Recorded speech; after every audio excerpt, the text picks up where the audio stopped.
Hi everybody, welcome to my channel. This is Alicia Dianne Art, live on Facebook and soon to be on YouTube. So hi everybody in advance, and I am so glad and excited that you're with me today. Today is going to be a really fun one and also a little bit of a bittersweet one as well, as today is going to be the very last Studying the Masters for Hayao Miyazaki. We did 4 of him already, so instead of doing 10, I'm doing 5 Miyazakis in total.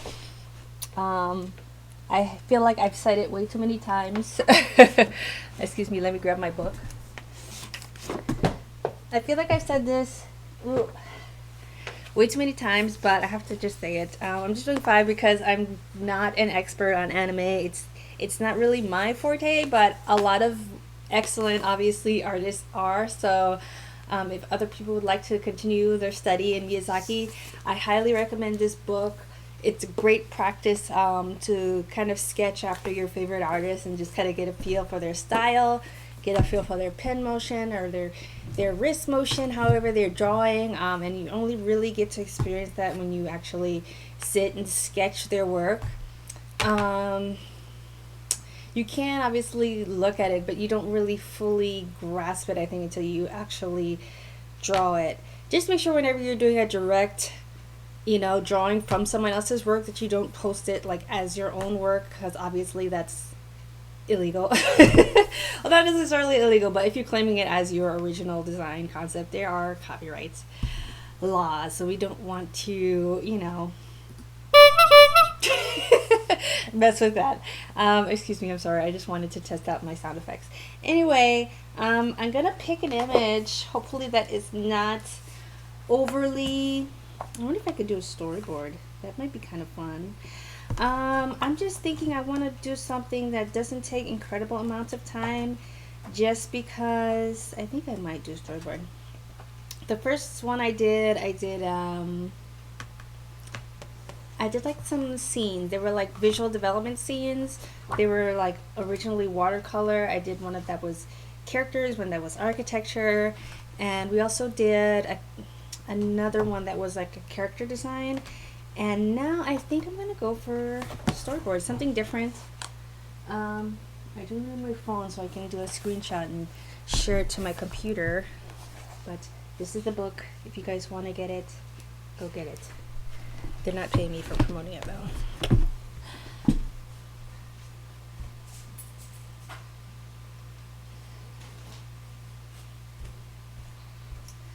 So what I'm going to do is quickly capture this image and share it to my computer. That way I'll be able to do a study of my version of it.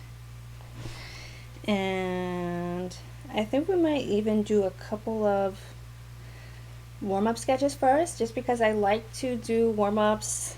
It feels to me like stretching before you're working out. I like to do warm-up sketches before I do any serious drawing for the day. Unless then, if I don't, literally the first drawings I do will just automatically be my warm-up and just not be as good as I would like them to be.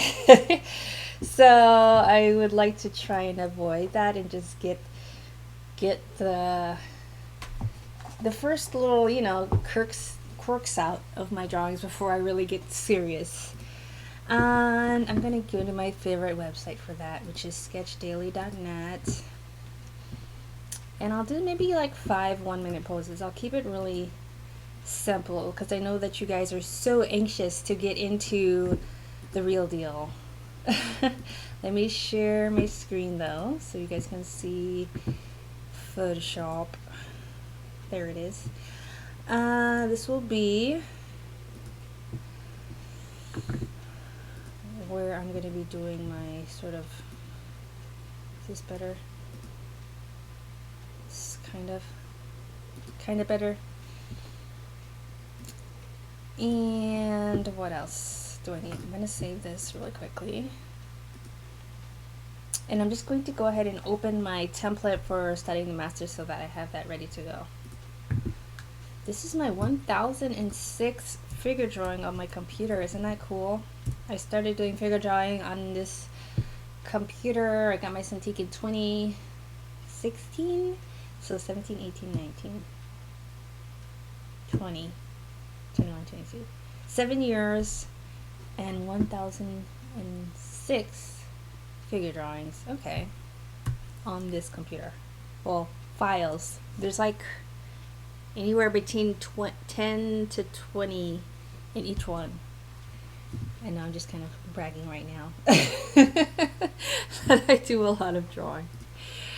It could be more though. It could be way more. Maybe I'll strive. I'm striving to do more this year than I did last year.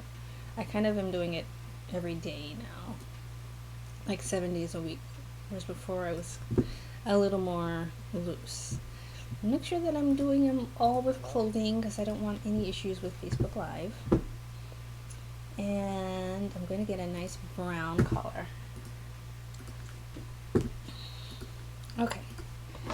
So like I said, these are 1 minute poses, so they will go very quickly.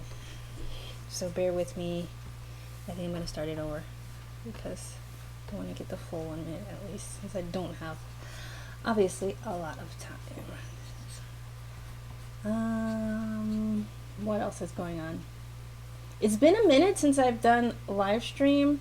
I have posted a couple, as you guys have probably already seen, those like fast forwarded videos that I have did my comics on. I did some watercolor painting that's like fast forwarded. That was cool because it just allowed me to do like what I just would regularly do. But I realized that I don't show my process enough, or as much as I would like to, really. So that really allowed me to share. So what I did to do that, I just hooked up my iPad to my computer and I just started like recording myself. That was for the comics, and for the watercolor I just set up my webcam. That sounds like such an old word, but yeah, I set up my webcam to kind of record me. I do want to switch over to like professional camera. I do already have a professional camera. I just don't have like the wires and the connections to set it up to record. I know, I feel like I'm sounding like like a major amateur right now, but yes, I don't have like the cables to connect it to my computer yet. So maybe tomorrow I can get some, because I am going to be starting live streaming on a weekly basis again, just because I miss it and I feel like it's an important part of what I do. I work on a desk on my iPad by myself for 90% of like everything I do, so it gives me a little bit of time to like talk to you guys, tell you what I'm doing, tell you how I'm doing it. If you're interested, great. If you are not, there are millions of other artists out there to follow, but hopefully you like what I'm doing, at least slightly. And yeah, I forgot what my point I was trying to say. I've been watching a ridiculously too much amount of YouTube videos lately. Not really for myself, but I recently, probably since the last time I've been on here, taken a job mentoring students who are actually in a film program. They're in a film program and you're like, oh, you're not really a filmmaker. How are you qualified to talk about that? Kind of I am. I mean, I'm in animation. I'm in the animation field. I'm also in the comics field. But, you know, where basically I started off and got all my footing in this animation is still still the industry that, you know, I claim myself to. Even though I'm not working in a studio, I still consider myself in the animation field. But, or I mean, and or what's the abbreviation I'm trying to look for? I promise this is just Frappuccino. Animation is within the film industry, so I'm not like a director, I'm not a live action artist, but just as far as getting started, getting your foot in, getting ready for a career, like I feel like I've been through that enough that I can talk to others about it. and really give them at least first steps onto like basically where to go, what to do, when you're starting off, like what is it that you need to start off with. I mean, I'm sure that it'd be helpful if I put some of that stuff on here too. Like as I'm starting to talk to people more and more, I'm realizing, hey, I could probably help other people too, because I'm sure a lot. I mean, obviously, there's lots of every year a new class of people graduate from art school and film school, and everybody's trying to get their foot in the door. It's not like, medical degree where, there's something just waiting for you as soon as you graduate. It's definitely not. So yeah, I will see about what is the best things that I can share to help other people, what they're interested in. If you're interested in something specific, let me know. I'll try and do my best to let you know what it is that I'm kind of working towards to get people started, or like the types of things that I'm saying to people, types of advice I'm giving, types of resources I'm giving. I mean, whatever I feel like can be helpful on this channel, I will also obviously share, as long as it's, within reason and interest. Other than that, I feel like I'm really blabbing. I guess it's because I haven't been on YouTube for a minute, so I feel like I have so much to say. Yeah, I just have a lot on my mind and a lot to say, and I'm just pretty glad to be here. That's all. And I also always have to resize my figures, because I initially always tend to draw them too big and run out of space for their feet. So, and I like to draw long legs because if you didn't already know, like, the first thing I studied out of high school was fashion design, and so it's like kind of the 9-head thing is like automatically in my head sometimes to just go for the longer legs, but within reason, I think. We're already up to the 5th drawing. Maybe I'll do more. I'm just so used to doing more. I like to do 10 every morning. Usually 5 are 1 minute, and another 5 are 2 minutes, but I often will rewind if I feel like I want more time on one particular drawing, or whatever the case may be. Or pose is probably the better term. If I want more time, then I'll just give myself more time. So usually it takes me about 20 minutes to do my warm-ups. I'm not going to do that much time here because that's not what this video is. But I'm sure I'm already boring the heck out of you, because this is supposed to be studying the masters, and it's right now it's just gesture posing. But this is important too. I was reading something yesterday. I was reading this book, and you guys have probably, this is really actually a good resource too. It's called, here, I have it right here. And obviously I'm not getting paid for this either. But it's called I Moved to Los Angeles to Work in Animation by Natalie Norrigat. And I recommend this comic. I'm about halfway through it. It looks really skinny and thin, but it's actually really wordy. There's a ton of it's like a ton of panels in there. But it's pretty good. It's pretty a good resource. I know that's not English, but it is a good resource. I agree with most of what she's saying. There's some of the stuff that I'm still like on the fence about, just because like my experience like applying to studios was awful. Like I literally never got a test, I never got a call back, I never got like none of that. And so I have like a different sort of and I feel like I was really like for a while like really trying my best, but I just did not get, I think it just wasn't the right timing for me, honestly. And right now I'm not really looking for that at the moment. I mean, probably down the line, but right in this moment I'm so already engaged with the comics that I'm doing, that I really feel like I would like to get those completed before I took on any other serious committing art project, if that makes sense. Um, yeah, that's where I'm at with that. But if you are looking to get into the industry, I think it's a good read. I think it has some really helpful tips, especially if you're moving from out of town. It gives you an idea of what to expect in LA. Um, Not everybody knows or even has been really to LA before they move here. They just know that it's someplace that, can help their career.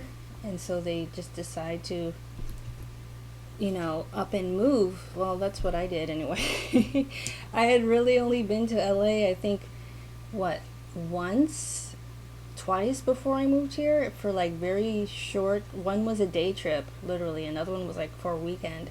But it didn't matter because I just knew that, I was moving here. Like, that was it. There's no place else that has the animation industry like here does. And so what's my point? I don't know. I'm just saying the book is helpful if you're interested in stuff like that, if you're trying to get into it. The author though did not do what I did. She actually was hired for a position before she started, which is probably wise. Me, I already knew that I sucked at getting jobs in general, especially at the time. So I definitely was like, I'm not gonna wait until I get hired. I'm just gonna do what I do best, and that's just do it, not talk about it, but just jump in, and that's what I did. Okay, let's see if I can find sketchbooks. I have a whole folder called sketchbooks.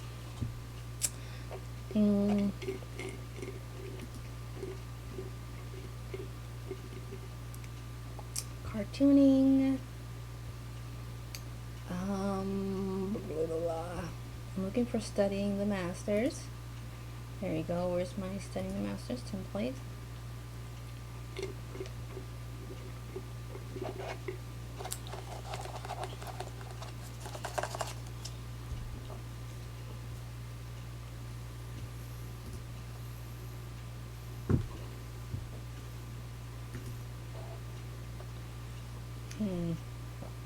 It's like the one thing that really bothers me with this computer I have is it just automatically offloads all my files, so I have to like re-download them. It's really a new computer too. I just got it last year, but it has really small space for storage. Is my microphone even facing the right way? I don't think so. My microphone is not even. Alright, hopefully you hear me slightly better. Yeah. So I have to re-download. I mean, it's fairly quick, but it's just kind of annoying when the computer can't find my files.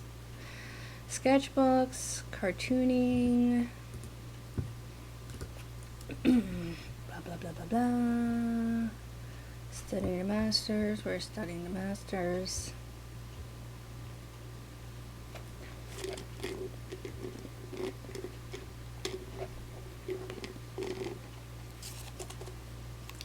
Here it is.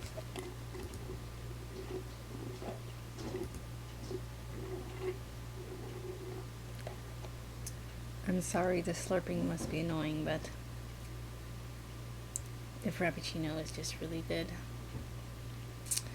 Hayao Miyazaki. This was my last one. I don't want to open it right now, though.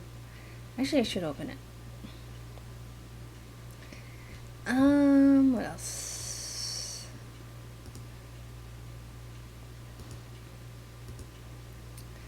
Where's my sketching template?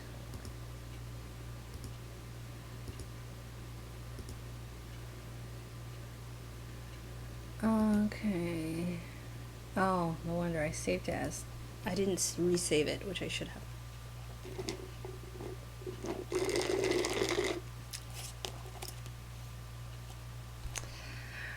Alright. I forgot I even did this one. See, that's how it goes though. I can be forgetful sometimes. Not intentionally, just I am. Alright, well, we're waiting for that. There's literally nothing else for me to do. Alright. Let's see. This is the color I want. I feel like it's kind of dark. I'm gonna open a new canvas and I might just start sketching on a new one because I don't feel like waiting for another one. This is a good size. Alright.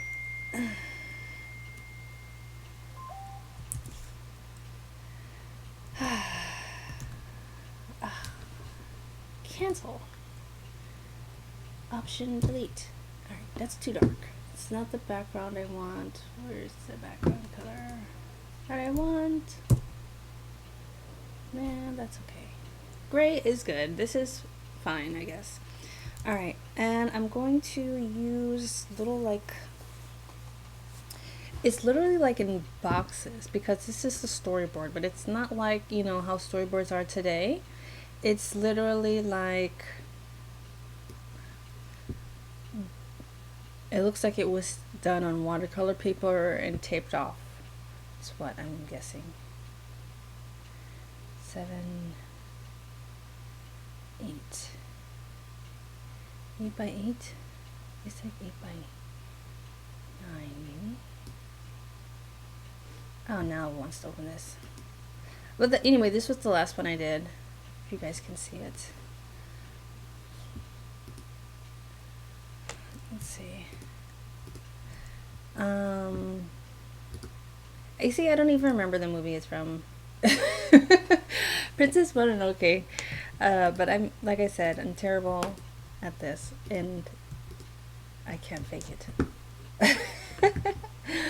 I wish I could. I enjoy doing the sketches. I think it helps me, and obviously I really liked the style once I saw it in the museum, so I really wanted to do a study, but like I said, I am not the anime connoisseur.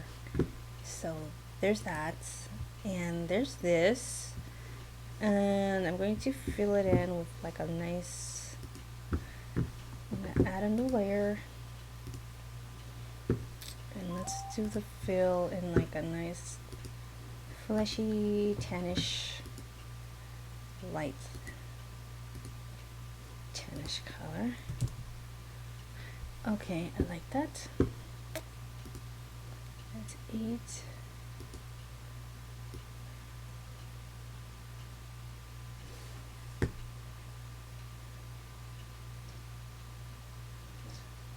What does that feel like? Oh, no wonder. I think that this is the middle. Is that right?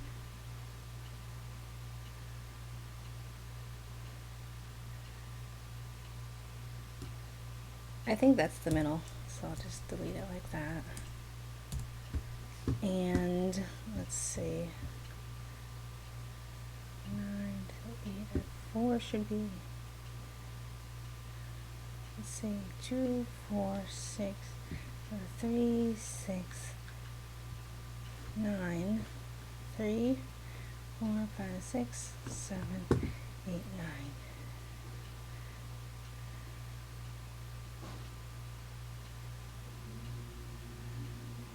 Let me see if this works.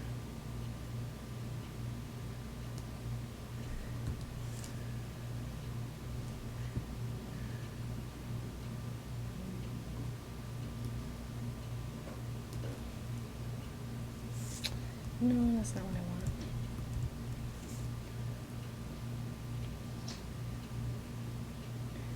One, two, three. So let's do it here instead. And I'm just using the rulers in Photoshop to kind of give me a nice guide.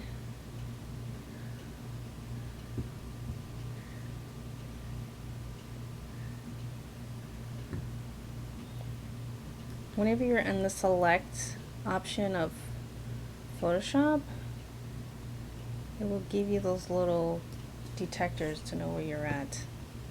I'm sure it's not called detectors, but something like that. I feel like, is that even right?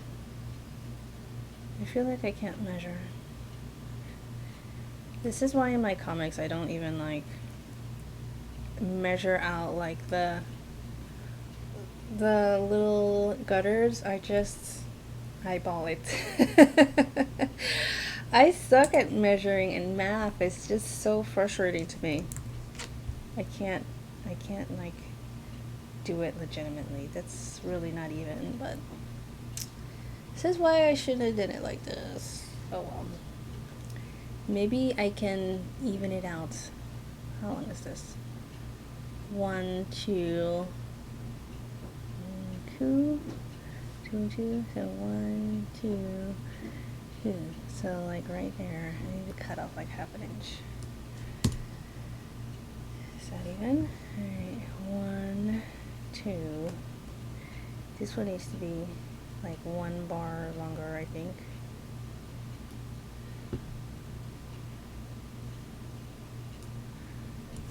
I know.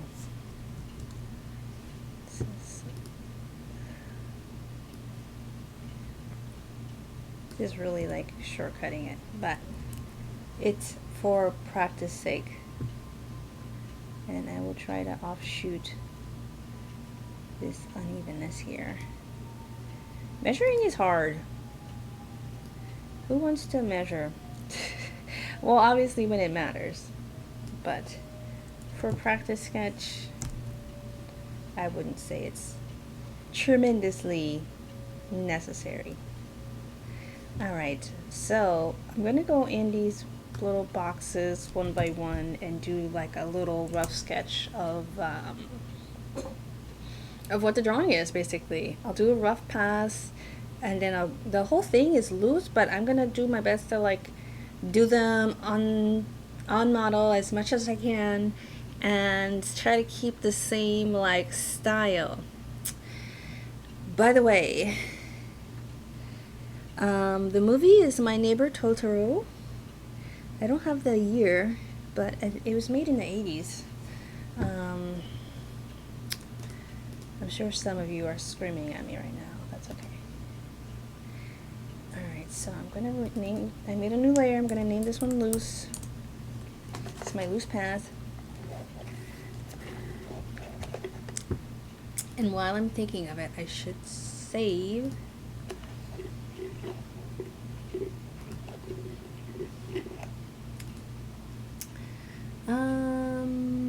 sketchbooks. Save it in my cartooning sketchbook.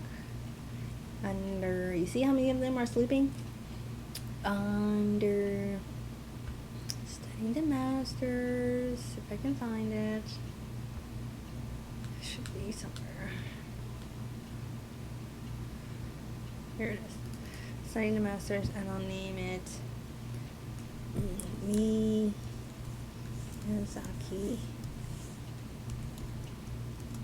No, 5. Number 5. Alright.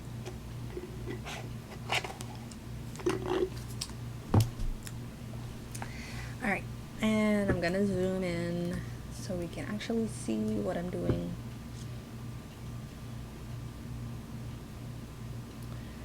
And let's see.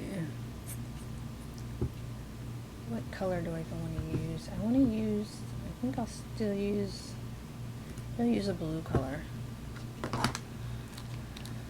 I want to keep it kind of small. I don't know if I want to use this pencil or not, but I'll decide how comfortable or not it feels. It's just like the character is like mad. Or like it looks all like pooched down kinda, and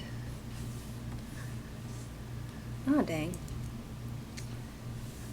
I forgot. I already have this selected, so I can't like double select. If I already have something selected, then I already have something selected. I'll just try to kind of draw over it. You might need to change the color there.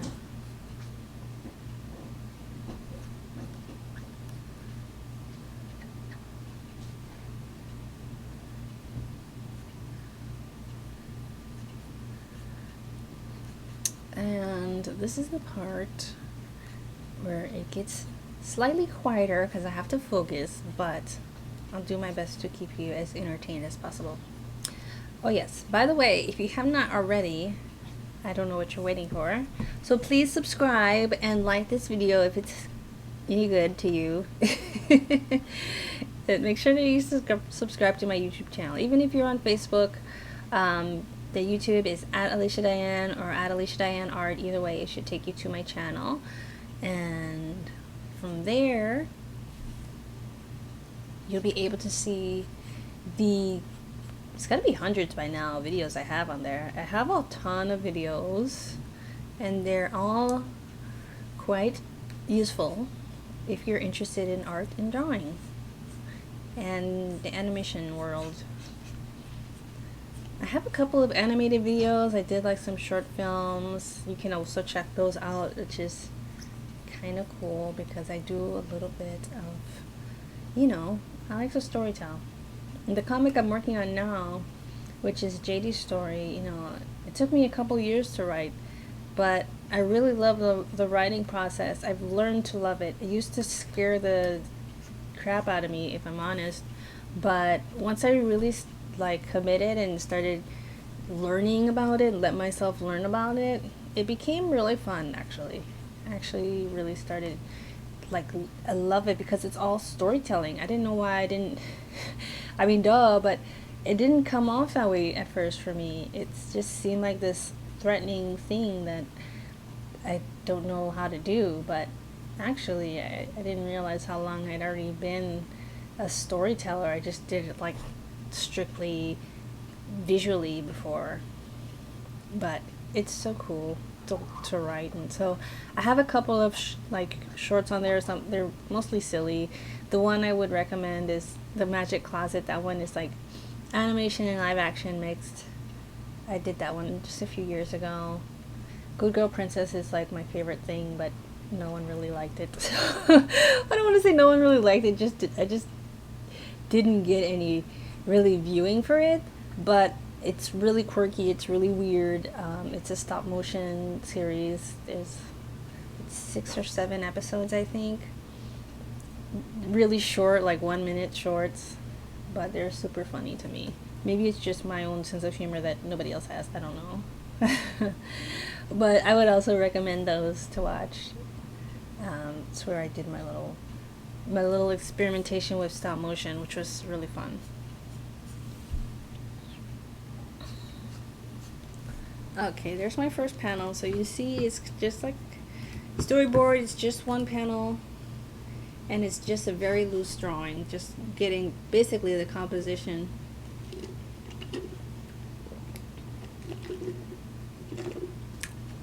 And I would even take this guy and probably squash him a bit.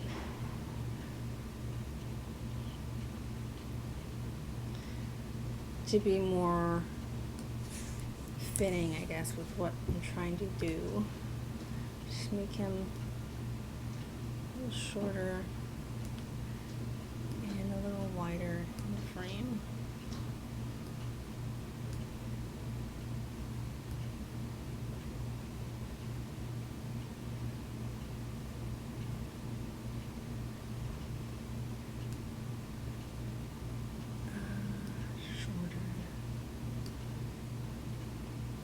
About there, and I can even move these down a bit. The perks of working digitally: you can just pick things up and move them, as opposed to erasing your entire life away. Chop a little bit of his head off. I know that sounds gruesome, but it's for his own good. And I think I'm kind of okay. I think he needs to move over a little bit, actually, closer to that tree. And you see now I'm just eyeballing like the composition and seeing, comparing it to the original and seeing how it like kind of measures up, I guess, and how I feel about Photoshop. Alright. And what about this tree? Can probably come over a little bit as well.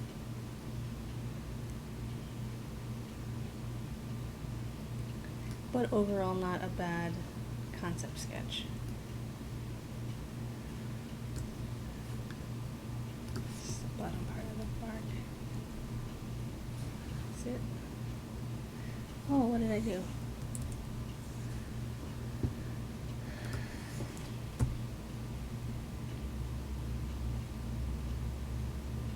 Okay, that's fine.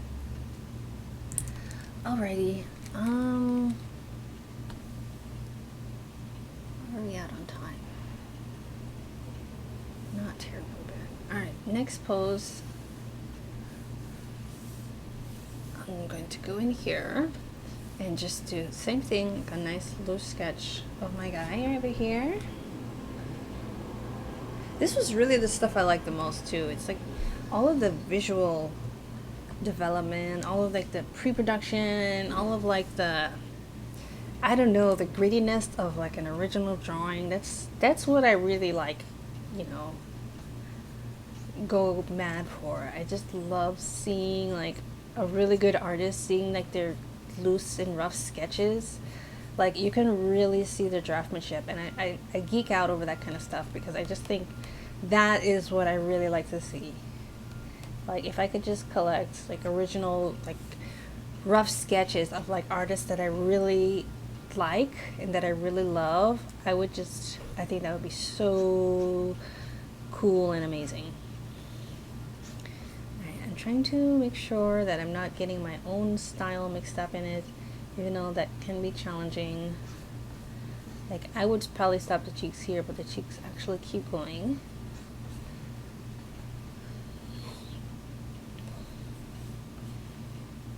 And he's kind of like that. He's like a chubby little thing. I mean, one thing that I will always remember that Dan Haskett taught me, that I've since heard from like many other character designers, and I do quite consider myself to be a character designer, and that's, I think, what I do better than any other thing as far as drawing goes,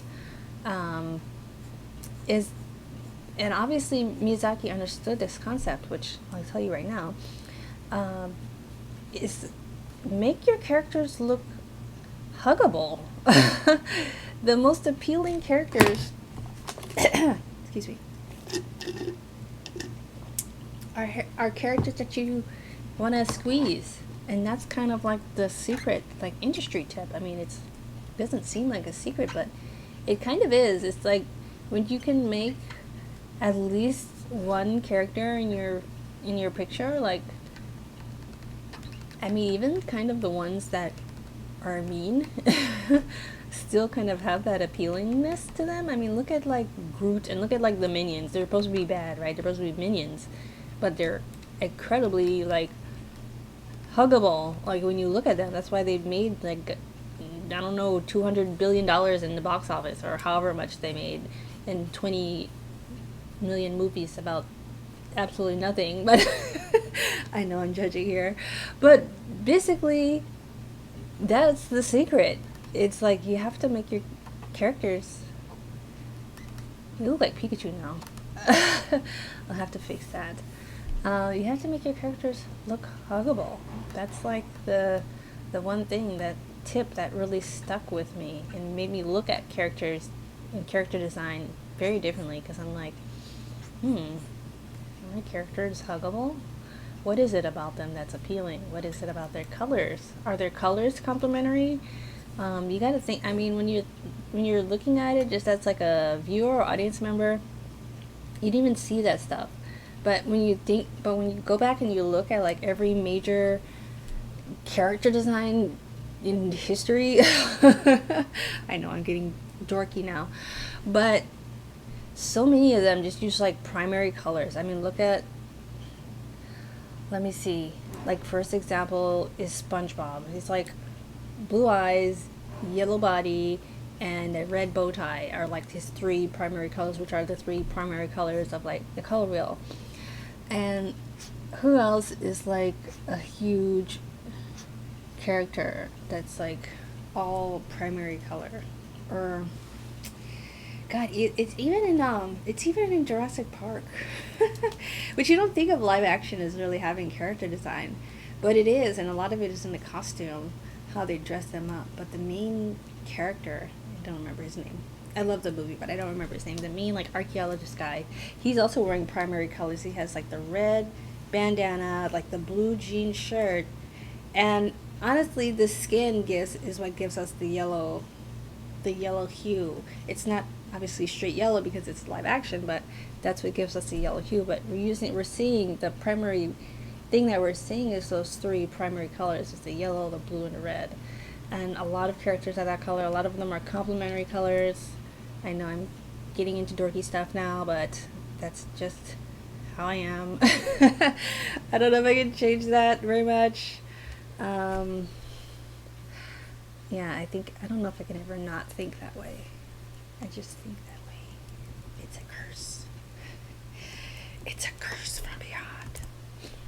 I feel like I need to chop up some things. I need to chop off hit part of his head. I need to chop this off. Some of it is like what you don't see.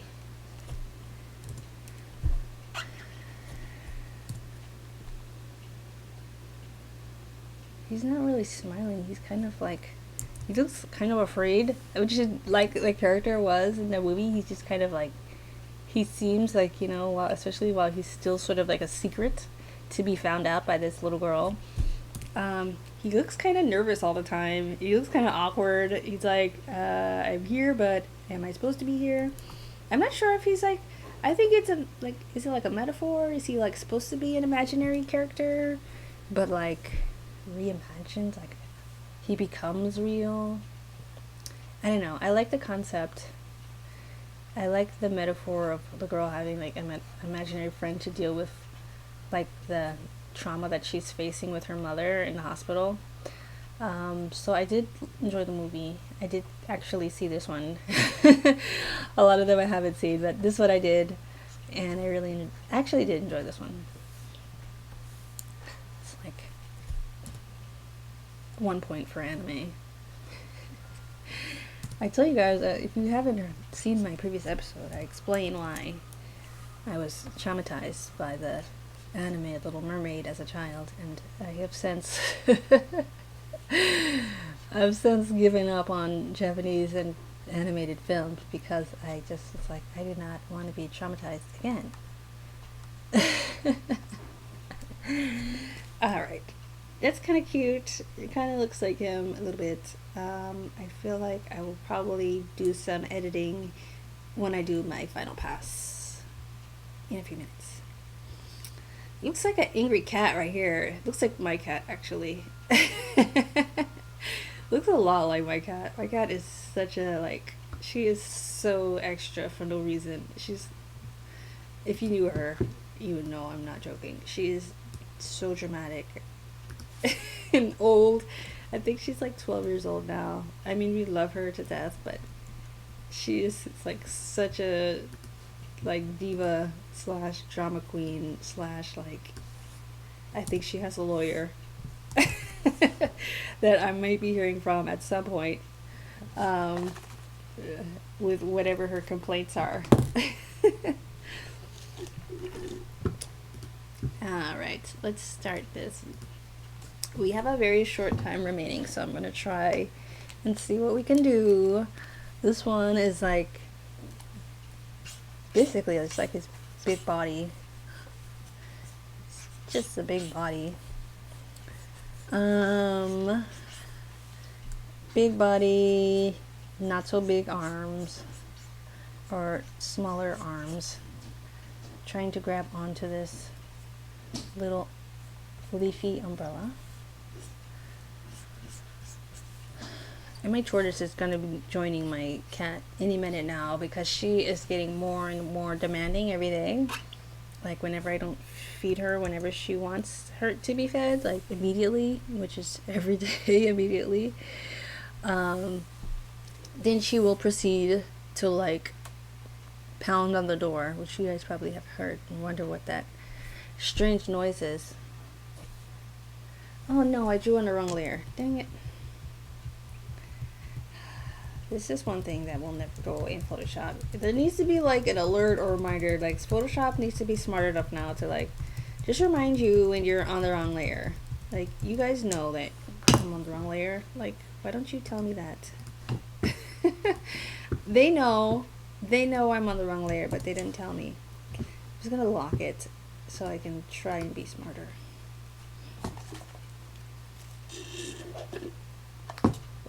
Alright. Alrighty. Here's this. What the heck? Oh. Wrong color. Do you see what I did? Photoshop tries to, like, I feel like it's playing a game with me. I don't know if it's in my head or what, but I definitely feel like Photoshop messes with me sometimes.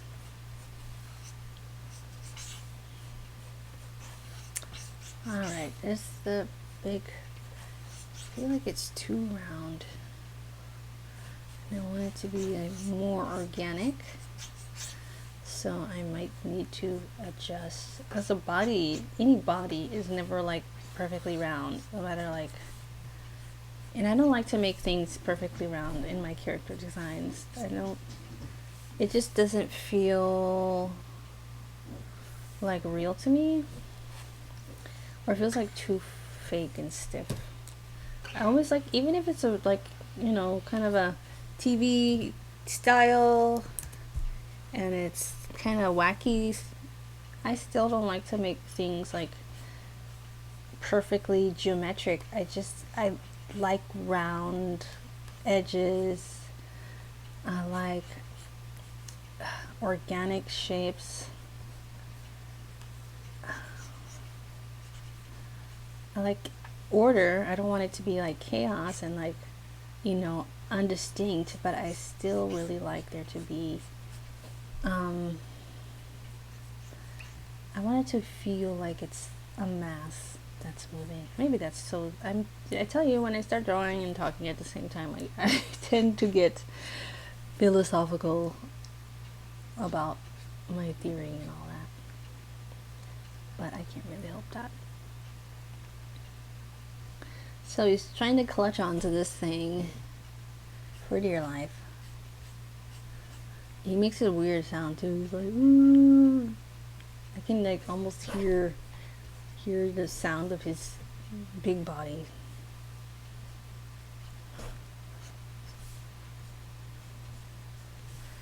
This tiny little leaf thingy he's holding on to.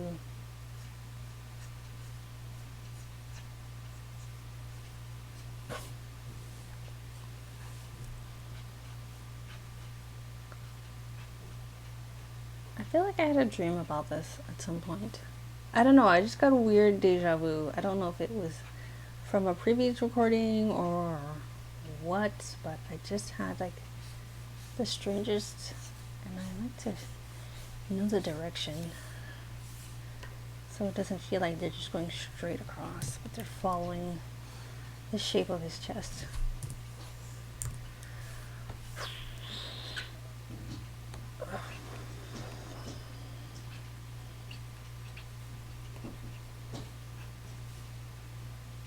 That tortoise is so demanding. She eats so much too. I gave her a ton of food last night and she's still like complaining at me. Oh gosh. There's even like some little words, and I just realized that there's like some little words in Japanese right here. I don't know if I'm going to entirely butcher this, but I'll try. I think it's kind of cool. I love notes. It's just like a thing with animation whenever, you know, especially like God, it just reminds me of like The days like in school when we were doing this all on paper, like literally animation paper, and you had to make notes and all that stuff. It just reminds me of that. All right, there's that one. Just trying to think if I want to change anything. I might. Let's see, I think I'll take some of this off. And move this up a bit.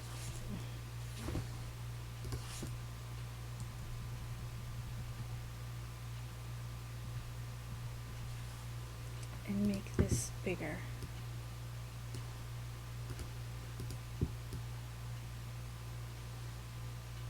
Oops. I'll make this mask bigger. Oops. Wrong button. Oops. I meant to lock it with the proportions.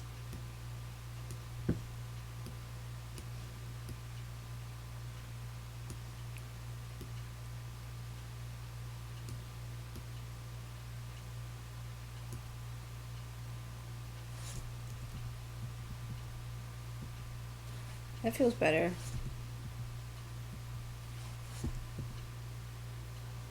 Yeah, I like that. All right.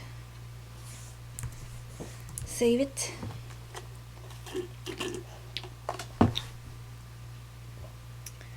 And we're getting there, we're getting there. We are definitely getting somewhere.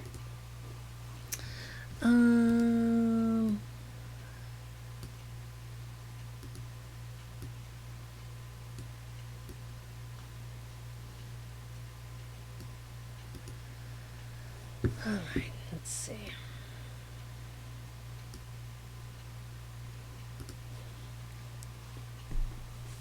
All right, so this reminds me of actually my comic. This part particularly, it's this like little plant. It's like glowing. It's like the exact same thing happens in my comic. So hopefully nobody dies immediately after that, because that's kind of what happens in my story. I find after like, and I swear I did not see this before I made mine. I wrote the story like years before I saw this, but this definitely reminds me of it. So maybe we do have something in common, anime. Why did I have a British accent? That made no sense, but these lines obviously are not in there. I'm doing it for myself so I can understand where the ground is, because otherwise things might be floating around weirdly.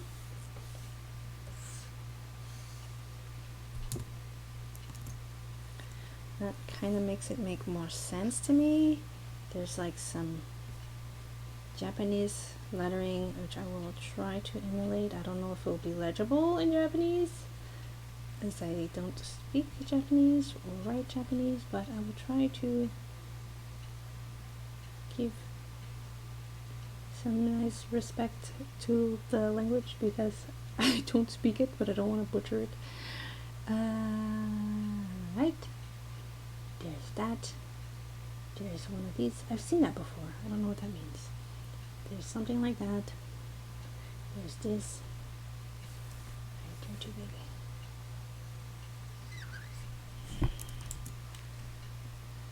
Seen some of these things before, but let's see.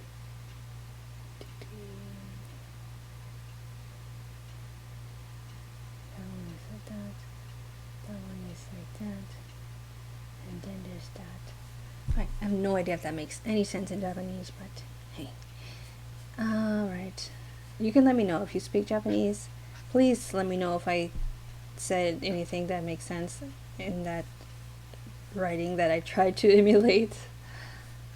Boy, hey.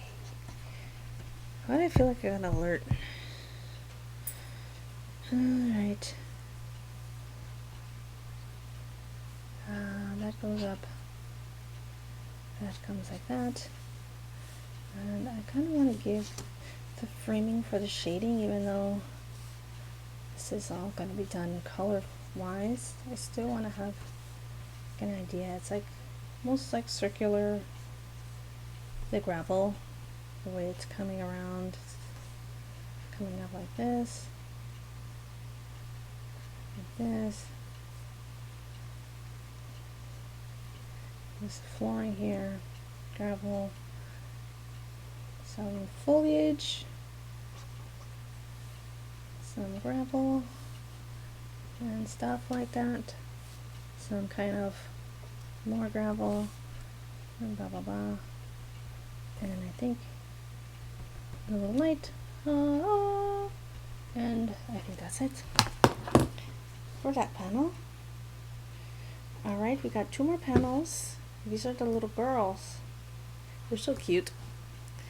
I would love to say it reminds me of myself and my sister, but oh, if one can dream.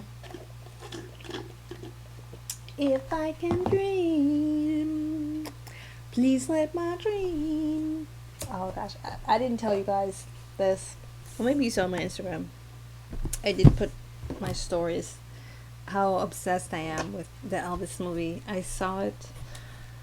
I literally saw it in the theaters 4 times. I know it's pathetic, but I love that movie. I could not get enough of that movie. It was so good. I was playing Elvis for like, I got like more Elvis music, and I was just playing it like non-stop for like the entire month of July. And oh my gosh, I cannot tell you how much I just absolutely love that movie. I was super into rockabilly and psychobilly in my 20s, like in my early 20s. So I was already familiar with, Elvis's music from that point of my life.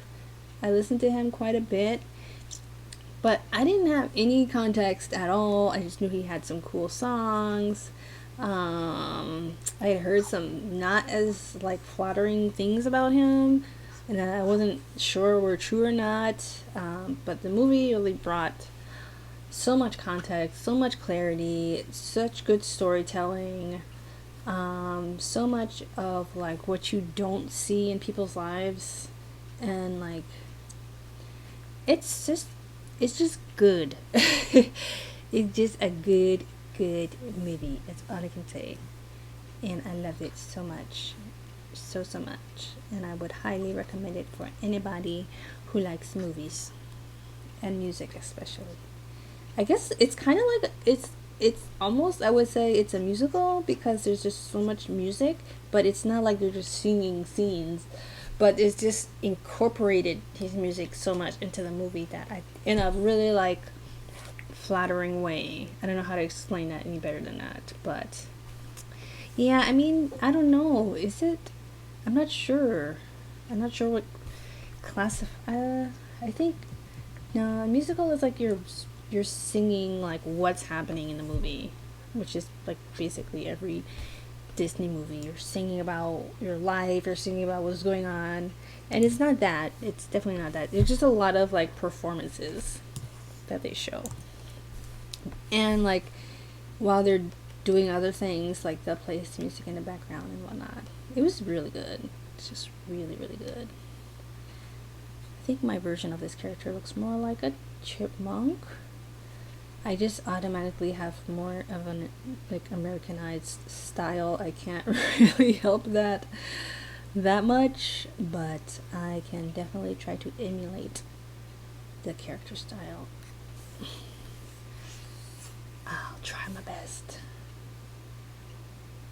Even if it doesn't really look tremendously anime, I'll do my best. Alright, big sister is over here. They're like dancing around a fire or something like that. They're like just kidding. I don't know what they're doing. They're obviously in the dark. looking at some light, which I'm assuming is that little plant, and I don't know what the plant is doing. I only seen the movie one time, so I don't recall what the plant significance is, but hopefully I can find that out at some point, or somebody can remind me in the comments.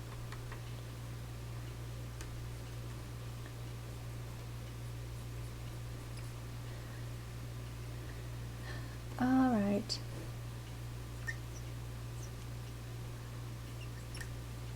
I love the hairstyle though. It's very, very cute and very 80s-ish.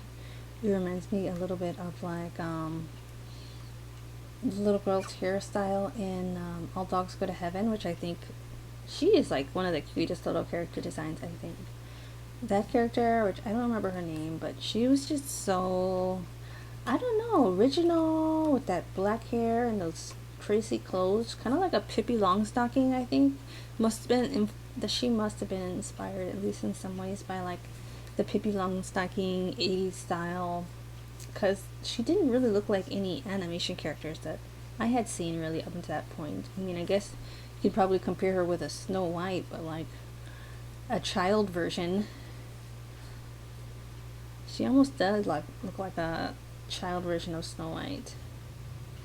Even if you're drawing clothes, I know I can pop in and out of stuff from time to time. Even if you're drawing clothes, know where the body is, know where the ligaments, not ligaments, but the joints are. Ligaments. Know where the stuff is, even if it's covered up by clothes and you're going to probably delete it later. It doesn't matter, just know where it is. I just think it's very importante. So there's them. And last frame is going to be, they're like so like in suspense in that first frame, so it's like juxtaposition, and now they're just like, I feel like I should copy this and then paste it over so I can, it's like almost like animating it, because when you're animating you would still have that image that you did previously, but instead of like redrawing exactly the same, you adjust it for the movement. So that's kind of like what I'm about to do right now. That's the technique I'm using. Probably wasn't done for the original for this, I don't know. I'll put this underneath there. Name is last panel rough, because I'm going to make it very transparent, so I just want to be able to see like where it's at.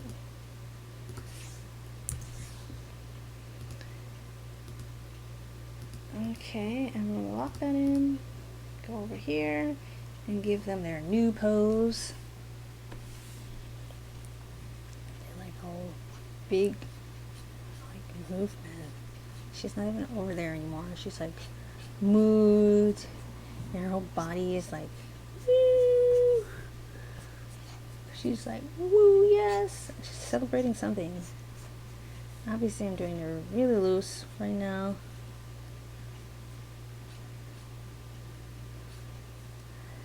Big eyes.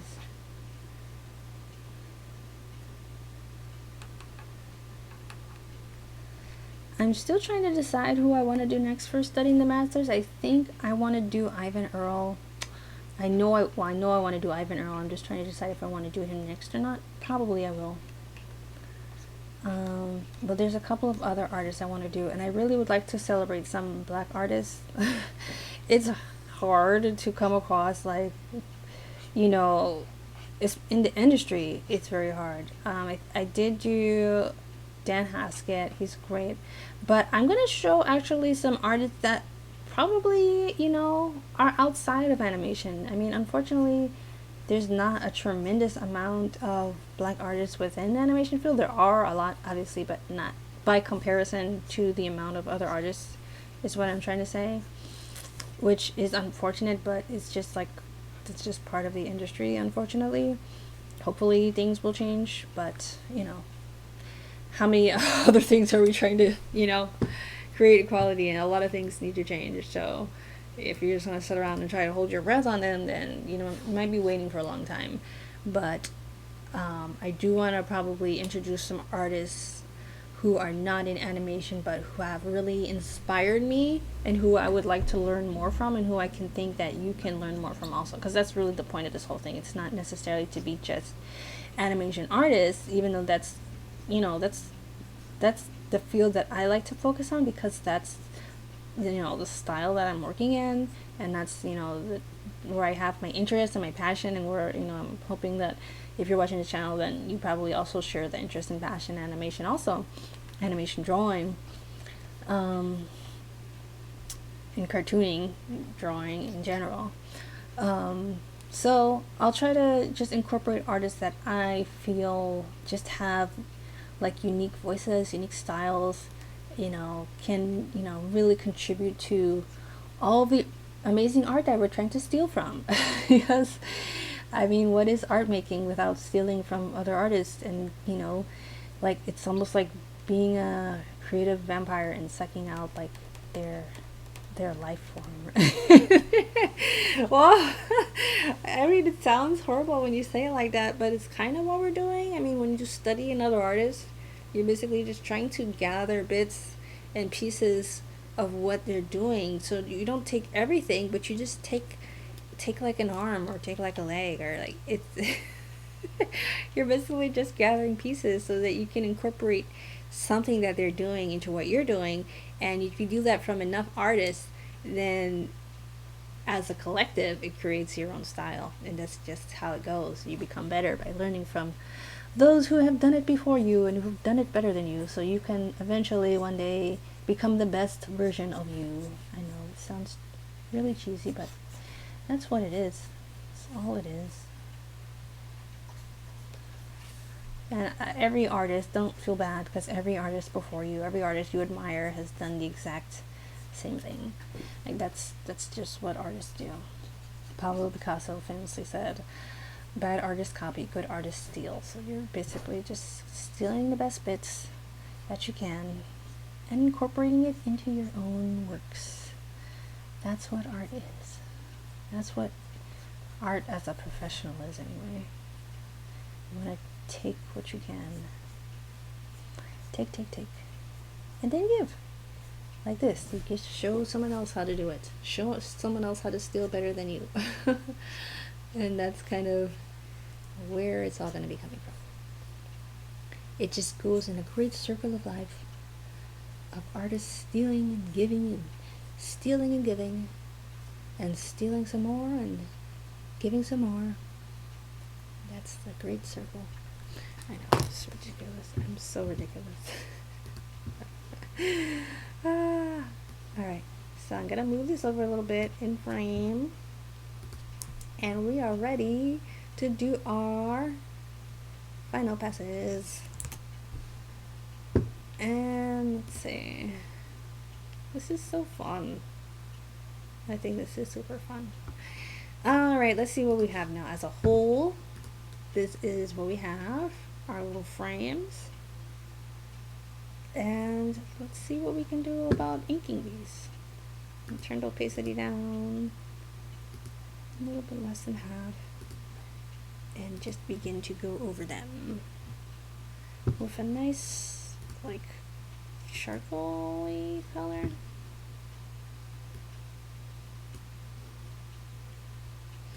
Alright. And really, like, the color in the end is really going to be just like a little bit of icing on the cake, so to speak. Icing on the imaginary cake that is this drawing.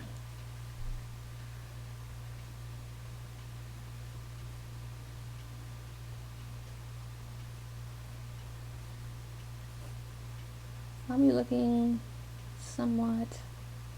For the trees, it's not as crazy important to necessarily overly look at the reference, but I have a lot of information. I'll just be like eyeballing the reference here and there for this part.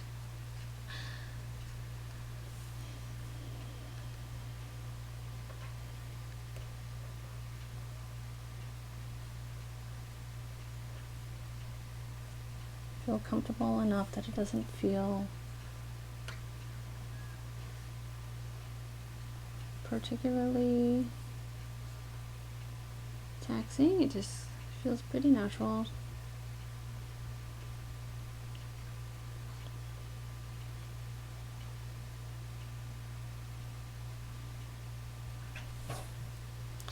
And all of this part, there's that spark.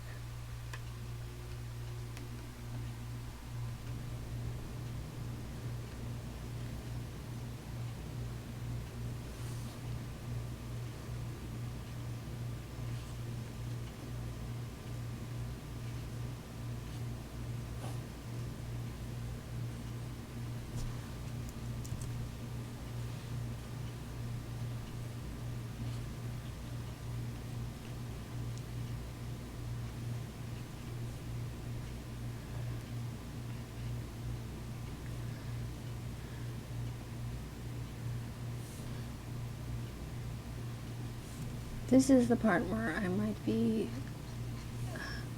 the most quiet, because I have to focus at this point. Do you want me to do it right or not? If you don't want me to do it right, then you should.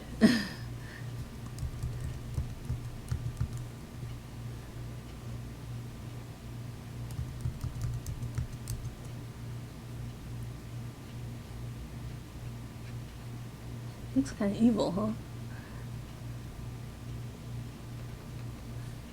It's just kind of strange, just like sitting there. It looks like I said, it looks like my cat in this picture. That's how she looks at me. I don't think that's a good thing.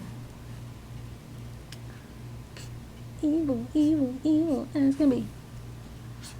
You evil, evil, evil as can be. Oh, don't mess around with me. Right, one.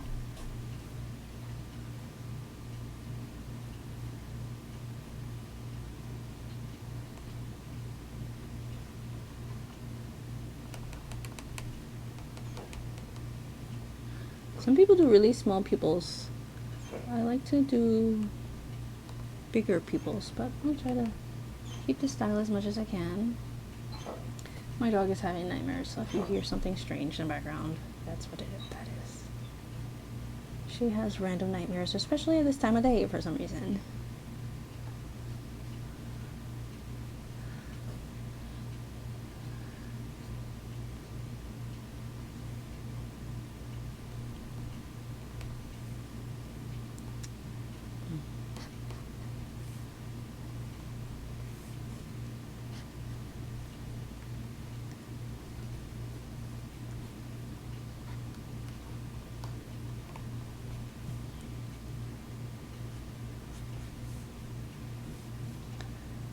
And keep going. Maybe I should play some elevator music. Should I? I have like some. I know I have some. I don't want to like waste time, but I have some royalty-free music. Let's see. iCloud. La da da da da. Filmmaking. Music. Maybe I'll play some nice little royalty-free music. Alright, that sounds good to me. Here we go. That's creepy. It works though. Alright, back to drawing. So I'm just sitting in silence.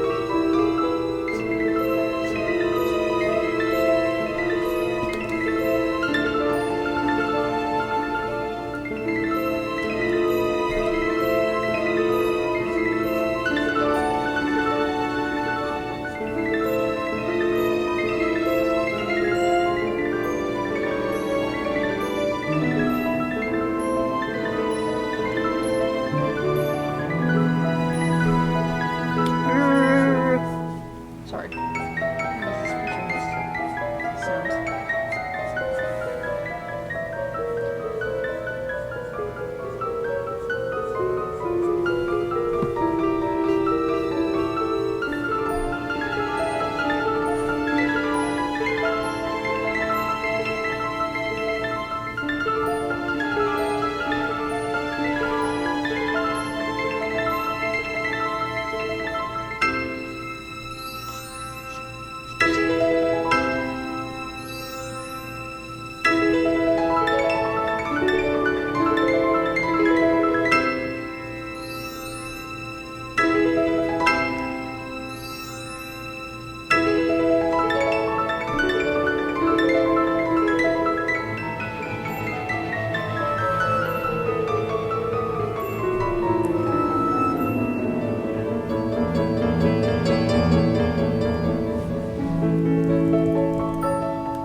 This one is actually from workarounds. If you guys seen that short film I worked on, it was a collaborative project where we actually won a student award at CSUN for it. It was really good. I did go to graduate school at CSUN. I decided to take an undergrad animation class while I was there, just to refresh. Fun fact.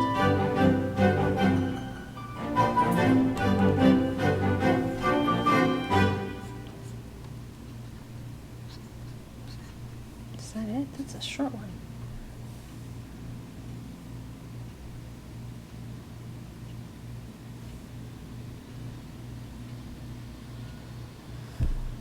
Come on, guys.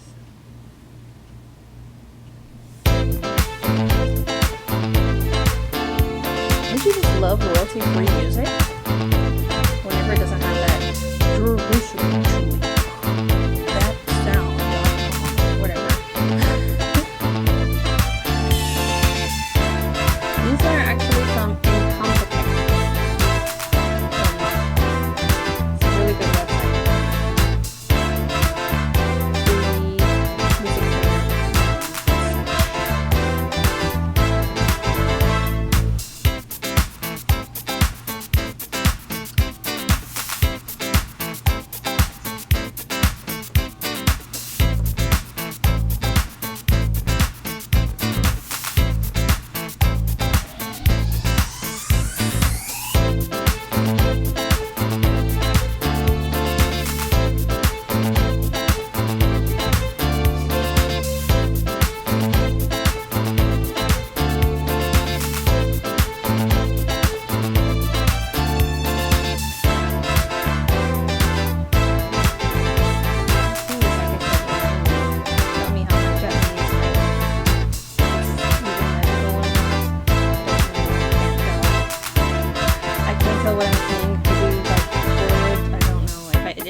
Free music legible and not very Miyazaki.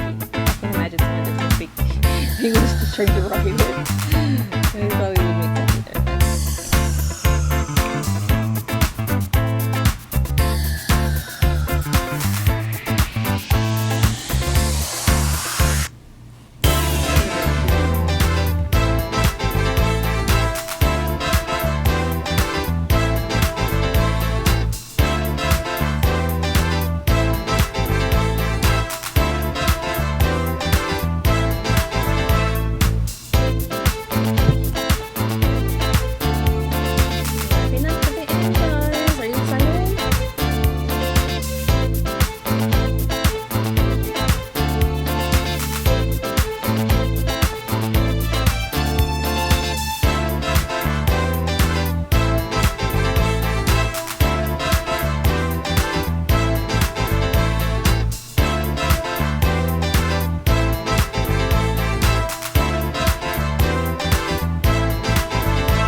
Beauty and the Beast was like the first movie that literally like blew my mind artistically, and that's when I was like, "Man, what if I could be a writer?" I didn't really take it seriously then, but I knew I loved drawing and I knew I loved that art style. I didn't know what it was about it, but it blew my mind so much that when I was like 9 or 10 years old, I sat a few times and just would sketch, would pause the movie and sketch things, and it was that's probably not normal for kids to do, but I definitely did that. I just thought the scenes were so beautiful that I wanted to be able to draw like that. I didn't learn later that, you can actually, you can do that, and then you can actually go to the sites and, actually draw in person. But, it's a fun experience. It's a fun little story that I like to, share whenever I can, or whenever, that's very random for me to share something like that.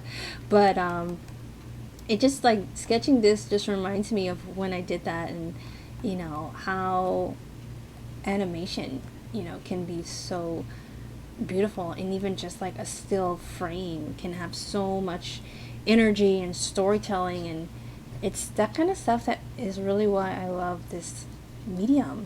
And even though I don't animate anymore,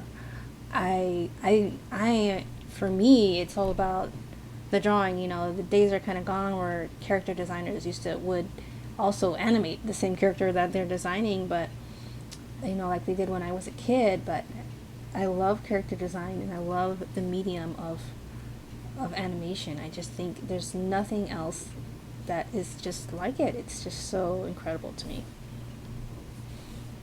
And I will nerd out over animation all day long. With no shame. Why is this one gonna be so sad? This one is also from Mark Grant. But why not? If you haven't seen that little short, it's on my channel in the animated shorts playlist. That one is a really good one also.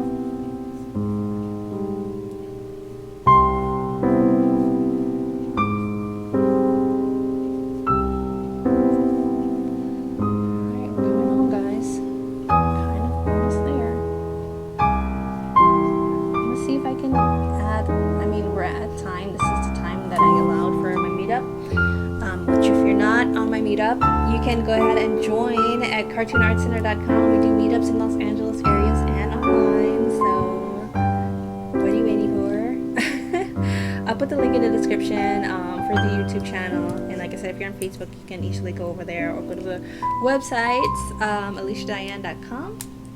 Cartoonartcenter.com is like the official website for the meetup, which will take you right to our page on meetup.com. So I forgot to put his little marquees.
Pop in some bits of color here.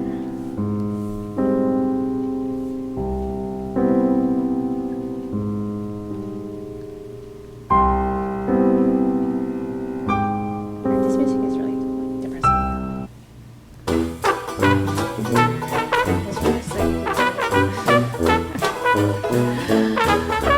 I don't know why, but that kind of like New Orleans music with like the 500 tone freaks me out so much. I don't know why, it just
So I think color without so much concern for color. I was like, orange for this one particularly.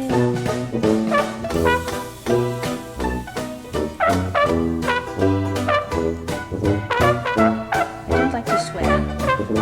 Don't enjoy it. It's looks out for you and the wine, but I don't like it. I'm a good person.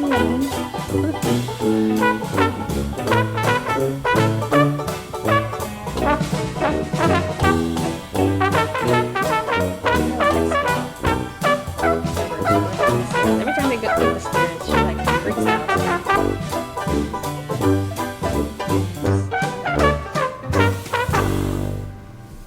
Any more music for me? Despair and Triumph. That sounds interesting.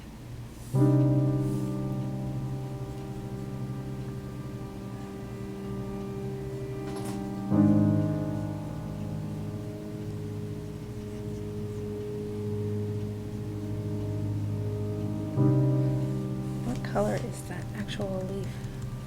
It's like a very palish green. Let's see. The color around it is like kind of more on the yellowy side. But not more. It's like a little glow, halo. And obviously the original was not done in Photoshop. We're just trying to get the best version of this I can with this other medium.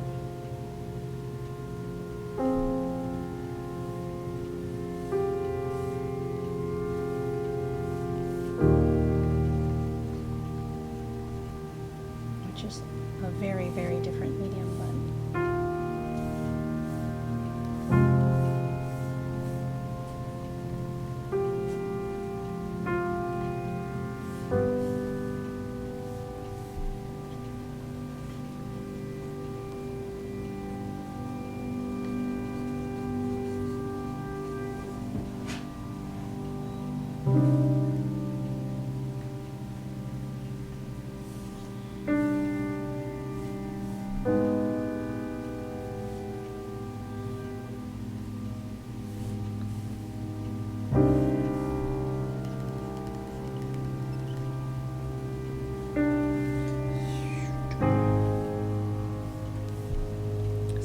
hard to get the exact color I'm looking for.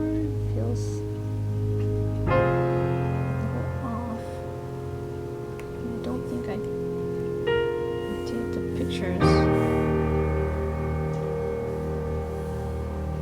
of the little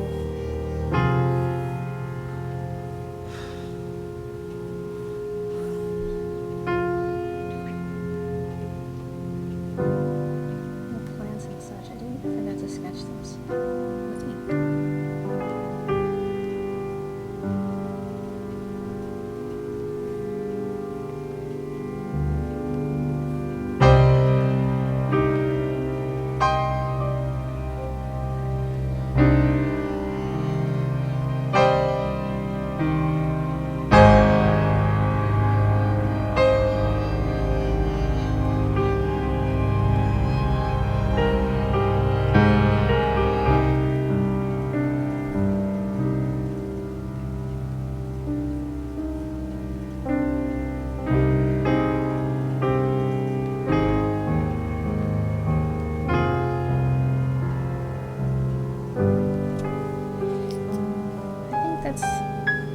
kind of what I'm going for. It's not perfect, but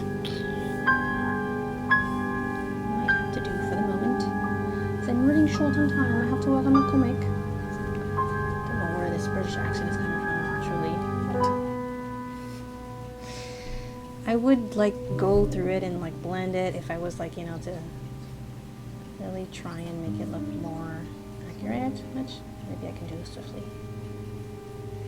To try and blend those colors to make it feel a little bit more like what it is, like the, oh shoot, the watercolor that it actually is. So I did my little loose sketches on the same layer there. Photoshop did not remind me again that I was on the wrong layer. But it's kind of what I'm trying to go for, kind of.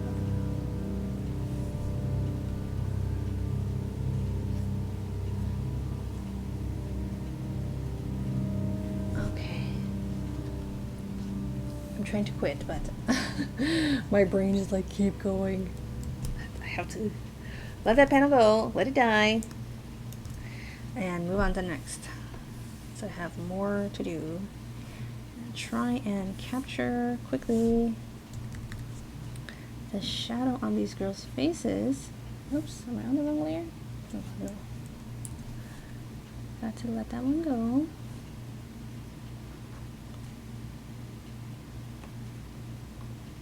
Shadow there on these girls.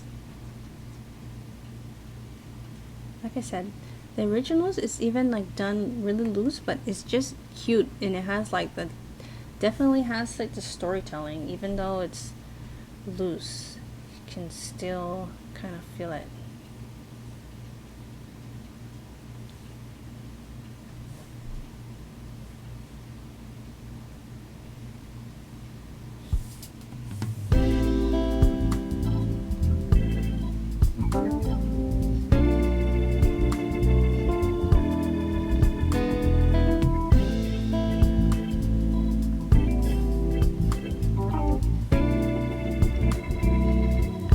What I learned most from this studying the masters was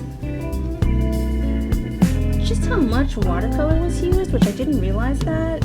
I love watercolor, it's my favorite medium, I talked about that before, but I didn't realize how much was used at the Miyazaki studios, especially with like all of the concept work. I learned to be loose, have fun, you really get a lot of energy. Especially when you're planning scenes, if you're just like a little playful with it, you can get a long way. And also that composition is so important. Like look at that, I mean, you can just see it. It doesn't, you don't even have to like do very much, but composition is crazy. Another thing I learned from this whole Miyazaki series is the importance of a good background. The backgrounds are like Renaissance paintings in like each and every one of these movies. They're so ridiculously good, and I don't know how many episodes it took me to just do that one of his backgrounds, one with from Spirited Away with like the building and the bridge and the tunnel.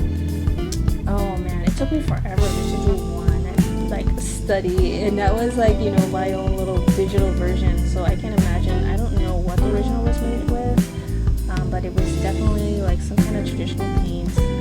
So it was so done so well. So definitely take the time to do backgrounds. Backgrounds matter.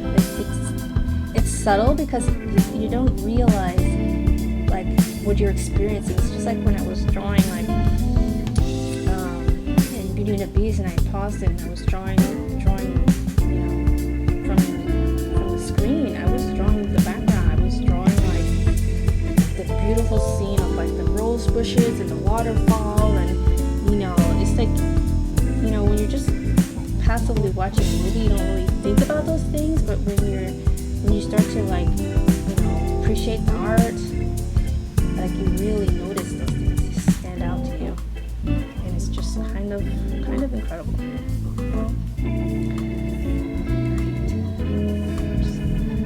Let's saturate it.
digital.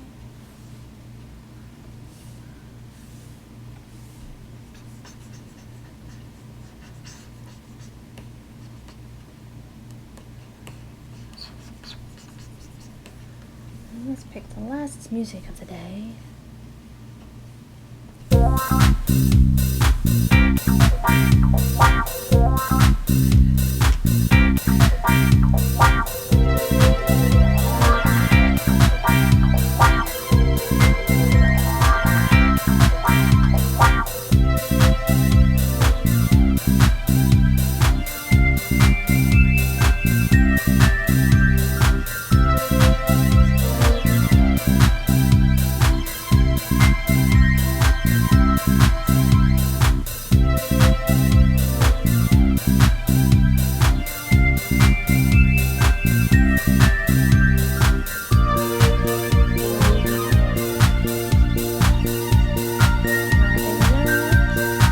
Seconds, Alicia. Hurry up.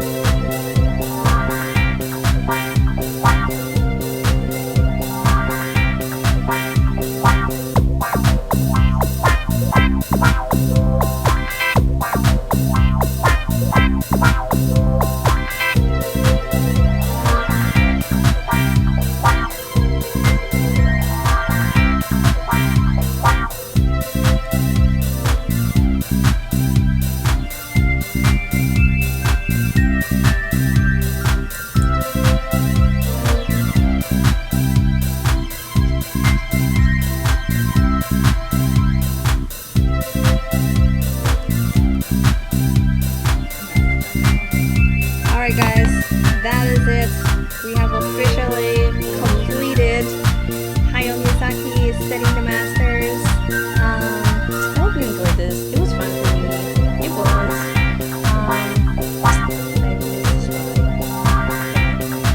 But I'm just gonna finish up this one little. Alright, it's up to you. I'm just gonna finish up this one little thing, but I just want to thank you guys for joining me for Studying the Masters. It really has been my pleasure to kind of go through this whole time with you and just kind of experience this whole thing that, you know, was new for you, new for me, and some of you guys were very familiar with Miyazaki's work. Thank you for letting me do my take. Hopefully I didn't tear it apart too much. I had a lot of fun learning. I had a lot of fun just exploring his style and getting a chance to learn from it and take in what I could. Hopefully it was helpful for you to kind of watch the process and see my drawing process. So hopefully it helped for you. I definitely learned a lot, and I really appreciate a lot of what I learned too. So thank you guys so much for joining me for Studying the Masters. I'll be back here next week, 9 a.m. Pacific time. We're actually going to be doing some original work next week. Believe it or not, I do plenty of my own original work, but I do like to learn from others when I can. So thank you again. It's been my pleasure to host this series, and as always, and always, be grateful, live balanced, be yourself, and have a great week, you guys. See you next time.